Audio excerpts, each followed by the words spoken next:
Well, hey, howdy, and welcome to the Camp Wounded Dog Workshop dining room table. I'm doing this inside because it's warmer in here today.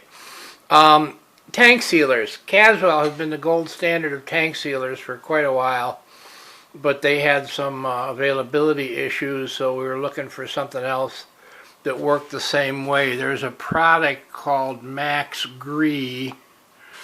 I hate that name, it's so awkward, but it's basically the same type of two-part epoxy as Caswell. The difference is Max Gre is a little thinner in viscosity, and it takes a little bit longer to kick than Caswell does.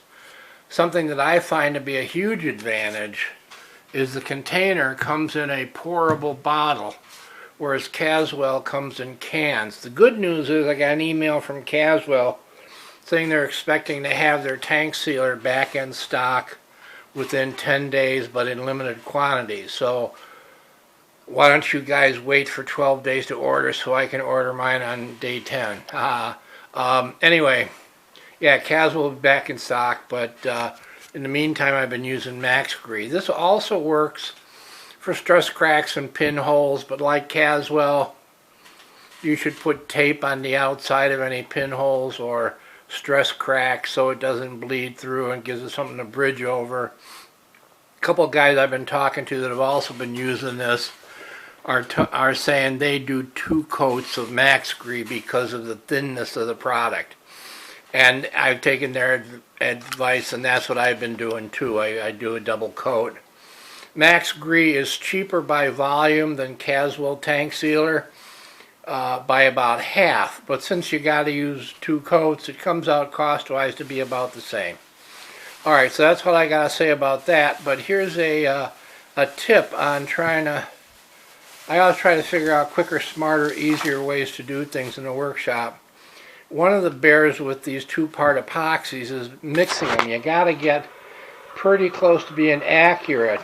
Caswell comes with a little, like a cup with marks on it to measure, and that's not any good because you use so much just putting in the big cup. You waste it on the side.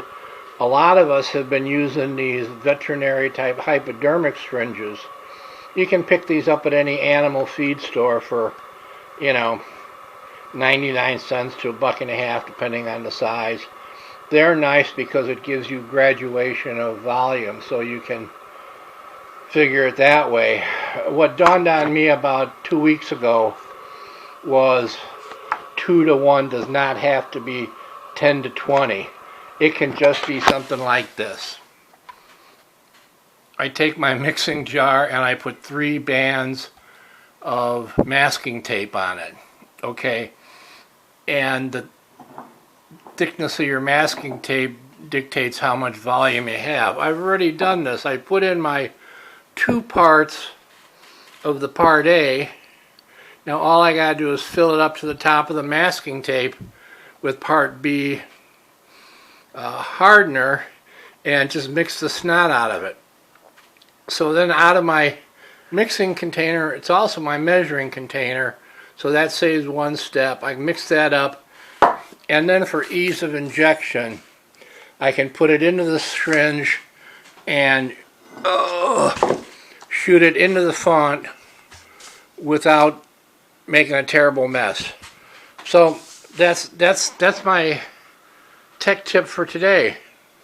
3 bands of masking tape gives you a good 2-for-1 measure of volume. You don't have to be horsing around worrying if you got 21 milligrams instead of 20 or 9 milligrams instead of 10. Anyway, that's it. Hope you all have a real good weekend. Thanks for stopping by Camp Wounded Dog Workshop, and we'll talk to you next time. All right, bye.